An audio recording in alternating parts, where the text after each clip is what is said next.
are here talking to Brad Kaye, the designer of this immense float.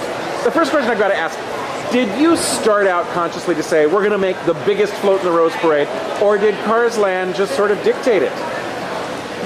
We want to do things on a grand scale. To say that we want to be the biggest float in the parade, not the plan. If it happens that way, that's great. But Cars Land, there's so much going on, so much energy, that even at this length and height, we still don't even encompass half of what you'll see in the land itself. Now, did you have to, as a designer, you looked at the immensity of Cars Land over at California Adventure. Did you have to pick and choose, or did you get to put in everything you wanted? Oh no, we picked and choose. We selected very carefully. We went through like 3 or 4 ideas before we landed on this, and at one point, we did have all the buildings of Cars Land and all the iconic elements. But we realized that by focusing on a few more, you could get a better energy. So that's what we did, by focusing on the signs, by focusing on 3 key attractions, by focusing on the dancers and the characters themselves. What brings Cars to life. Now you did this beautiful rendering down here. Yes. And so just talk us very briefly through the elements that we see here, starting at the very front with this is the billboard? This is the billboard that you see as you come into the land. Flanking it on each side, we have 3 of the baby tractors. Taking it all in, their eyes are moving back and forth. Then once in a while, popping up towards the front, we have Sally and McQueen. They're going down Route 66, taking in the countryside, taking in the beautiful day, January 1st. Their eyes are moving, they're going back and forth. When they get to the top, perhaps they scare the tractors, and the tractors all tip back and emit a puff of smoke, just like in the film and just like in the attraction. Going further back down the road of Route 66, we go into Cars Land proper.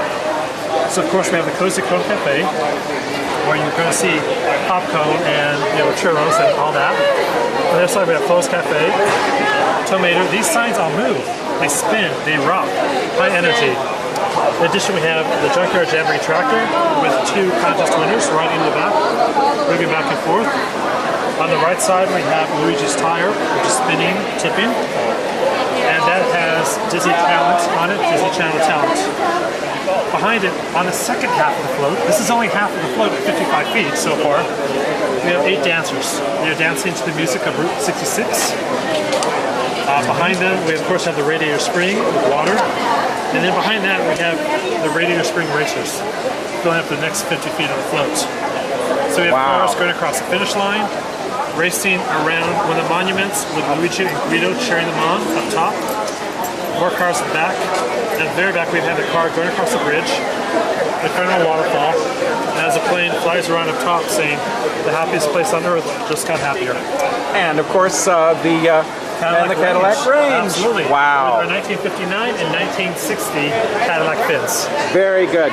Well, congratulations on getting all of this together. And of course, we're here today when they're on the final frantic push. How does it look to get everything done? It's amazing. I've been able to come up here almost every other day for the last 2 weeks and see it go from wireframe to burlap and foam to paint and now to flooring. It's an incredible sensation. Okay, well, congratulations. Thank you. And if we haven't already seen this float on January 1st by the time the story airs, we're looking forward to seeing it. If we have seen it, I promise you it was beautiful.